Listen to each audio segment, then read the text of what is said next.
is fairly similar. I'm picking Hawaii. Boom. Hawaii, big upset over California. Moving on, next we have Arizona, the 6th seed, a small favorite over one of our first win-in game winners, Wichita State, who beat Vanderbilt, as I mentioned, Tuesday night. Now this is one that I could definitely see going either way. The numbers, really make it cloudy.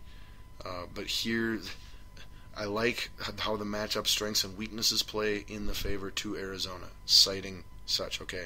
Offensively, Arizona, way better field goal percentage, way better three-point percentage. Wichita State, not good at either. Arizona in the top 15 in both. When it comes to free throws, they're about the same. Then we go down to rebounding. Arizona is the 8th ranked rebounding team in the tournament, going up against the 58th and 59th ranked field goal percentage and three-point shooting team. That matches up great. That means likelihood of a lot of opportunities for Arizona, a lot of catching up, chasing on Wichita State's part. The only two things that work in Wichita State's favor, and this is what's going to have to happen if they're going to win. It's my favorite statistic here in the whole thing. That's where I'm a little torn. Turnovers, Wichita State gets about 10 a game is what they commit. Arizona, 13. So Arizona tends to commit 3 more turnovers. And when it comes to creating turnovers, you've got a 7-to-5 ratio, almost at a 2.5 differential, also in favor of Wichita State. So if Wichita State is to pull off the upset here over Arizona, the mild upset over Arizona, they are going to have to get a lot of steals, not turn the ball over, and get points off of the turnovers that they're creating. And maybe shoot just a little bit better from the field and three-point range than they usually do, or play good defense to bring Arizona's field goal percentage from behind the arc and regular field goal shooting down to their equal level, make it a level playing field there. Then the numbers we just pointed out can be the difference. So could go either way, wouldn't surprise me, but I like Arizona as a team, even though they've been a little bit of an up and down inconsistent underachiever this year. I think they've got it clicking right now based off of what I've seen and heard, and I got enough numbers to feel that they can definitely win this game. They could lose it too. They could win this game in blowout fashion, or they could lose this game in fairly close fashion. I don't see them losing in a blowout though. So we're going Arizona to win over Wichita State. Then moving on, we've got 3 seed Miami versus 14 seed Buffalo, and offensively everything is better for Miami by far. Buffalo not good offensively. Defensively, Buffalo does rebound well. Again, that stat's kind of negated. Buffalo turns the ball over way more than Miami. We don't like that. And both of them are middle of the pack, with Buffalo being slightly better. In the generating turnovers category, everything points to Miami winning that game. Would be a huge upset if Buffalo won this one. They'd have to play phenomenal defense, create turnovers, not turn the ball over themselves, none of which are really in their repertoire. But anything can happen. That's why it's called March Madness. But we confidently pick 3 seed Miami, Florida, to win that game. Then we've got, as a big favorite, moving on as a solid, average favorite, we have 7 seed Iowa taking on 10 seed Temple. And there's only one number here that Temple has that's better than Iowa's. Everything across the board, Iowa is the superior team, with the exception of how often they turn over the ball. Iowa turns over the ball 10.4 times a game. Temple averages 9.2, the best in the tourney at taking care of the ball. So that's going to be crucial to have the turnover ratio play out in Temple's favor if they're going to win. And then look for the three-point factor to also be in their favor if they were to win.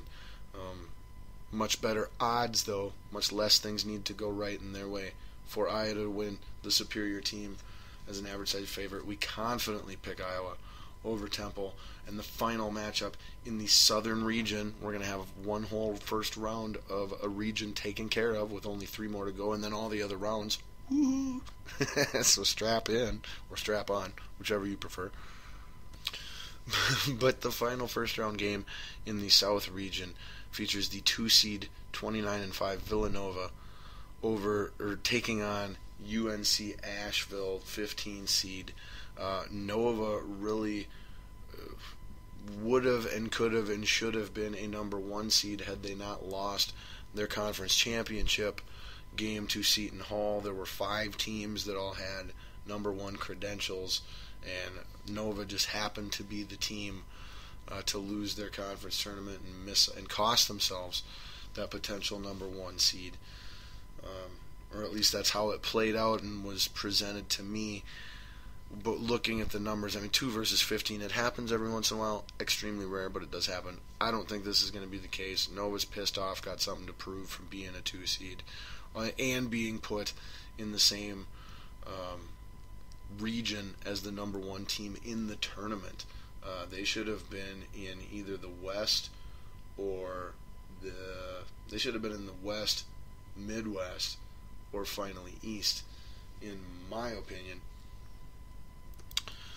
But back to the actual matchup, they are better field goal shooting, better 3-point shooting, although they're not very good at 3-point shooting, and they are excellent at free throw shooting. UNC Asheville is not. Defensively, Nova struggles to rebound the ball at times. UNC Asheville does not. Doesn't work with Nova's strengths, though. Well, at least they're bad from behind the arc, though. So if they jack up a bunch of threes, that's gonna work out big in the favor of UNC. So potential, strategy error there could play an upset favor. But Nova protects the ball well, ranked 19th. UNC Asheville does not, ranked 13th. Stealing the ball, UNC Asheville does great, ranked 3rd. Nova average at just under 7 a game. Nova, duh, of course. But this one, there is a remote possibility. It could be a good game. Could even be an upset, but very, very remote chance. Confidently picking the big favorite Nova in this game. And that does our South Region Round 1 games. We'll go through all the other Region Round 1s, and then we will more quickly go through my predicted Rounds 2, Sweet 16, Elite 8, and Final 4 in championship matchup before we finally wrap it up and quickie style pretty much every other topic we have here on the show tonight. Again, this is our buried balls deep bracket buster breakdown extravaganza. Alright, next let's go to the other side of the bracket. I was thinking I was going to go down, but with what's going on right now, holy guacamole, as I'm recording the show, we're going to go to the East bracket because that is where a play-in game for the 11 seed is taking place right now before my very eyes.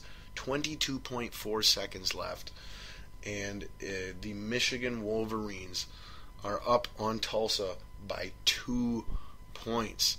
It has been I want to say it was tied 36s at halftime. Great game this whole entire game. Super close, contested, well fought. And I actually have the winner of this game, whoever it ends up being. I picked Michigan, for the record, going on to win their first round game, which we'll get to here in just a moment. But a quick philosophy injection with that. Obviously, I said 2 16 seeds are up for grabs in the playing games, 2 11 seeds are up for grabs in the playing games.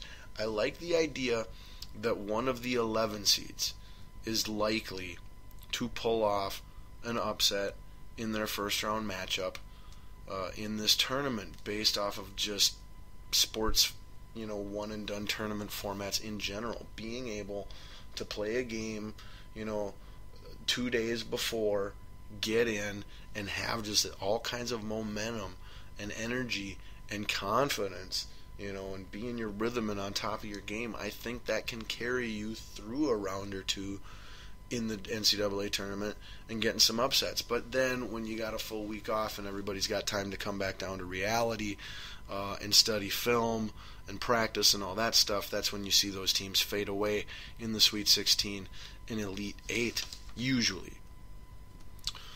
But I want to say one last tidbit before we get back to the Buster breakdown here, moving over crossed side on our bracket to the east.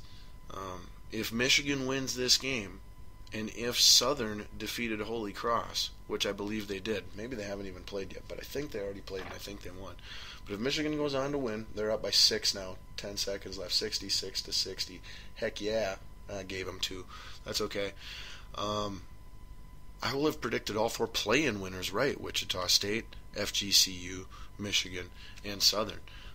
So I gotta love that. I'm 4 for 4 if you count the play-in predictions. That's a fantastic sign. I could have the perfect bracket, no asterisk. It might be sitting right here. I might be staring at it. Yeah, better chance of winning the Powerball. But anyway, over in the East, starting with the 1 seed, we have the University of North Carolina Tar Heels, who finished the season 28-6. They'll be facing FGCU, play-in winner, over FDU. North Carolina is one of those teams that a lot of people, or well, at least not a lot of people, I shouldn't say, but a fair, respectable amount of people predict to make some noise, possibly win the championship. Based off of what I've seen of them this year, I don't trust them as far as I can throw them. I wasn't impressed a ton by their talent, and I wasn't impressed a ton by their composure as a team. I've seen them more at their worst, I think, this year than at their best. Just not impressed with what I've seen out of North Carolina. And, in my opinion, they are in the toughest, without question, the toughest region to be a number 1 seed and get through and make it to the Final Four. UNC has the toughest road of the number 1 seeds.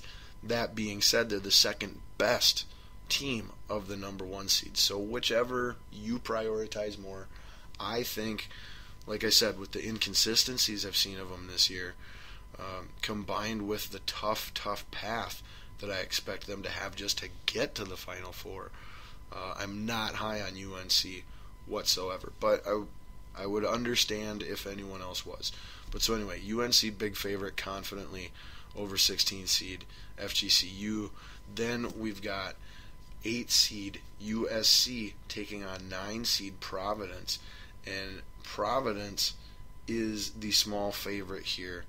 And the interesting thing about this one is generally 8 versus 9, I prefer 9s. I think historically you'll see that 9s win more often than 8s in that matchup. And also, I'm seeing I don't think I've seen more than one person. I don't even know if I have seen one person of the 20 frickin' brackets I've seen presented to me on TV or heard on the radio. I don't think I've heard or seen one person who is picking USC to beat Providence. I felt the same way upon first glance at the numbers. However, now I am not quite as certain upon looking back at them, and here's why. Offensively, Providence can't shoot from the field or from three-point range. They're 65th and 66th, respectively. USC, 35th and 12th from behind the arc. There's a 7.5 point percentage difference from behind the arc in the USC Trojans' favor. Providence, only thing they have better offensively is free throw shooting. They're decent at it. Trojans, not so decent at it. Then defensively, we've got the Trojans are a way better rebounding team. They're a good rebounding team. Providence, not so much. So Trojans being a good and better rebounding team, playing against a team that's a bad shooting team, man, that matchup really suggests, that right there says Trojans. Turnovers is a half a 0.7 7/10 of a turnover difference. Providence is slightly better at protecting the ball, and steals, they're almost identical at right around 6.5 a game. So really, when we look at the numbers, USC's the better team, wins the matchup on paper. USC wins the matchup on paper. Maybe they're not the better team. Maybe they don't have the better players, but they win the matchup on paper. And so, I am going to, right here, I'm doing it as we speak. I am making another change. And we are crossing out Providence both on my phone in my bracket my official Scotty Ball bracket that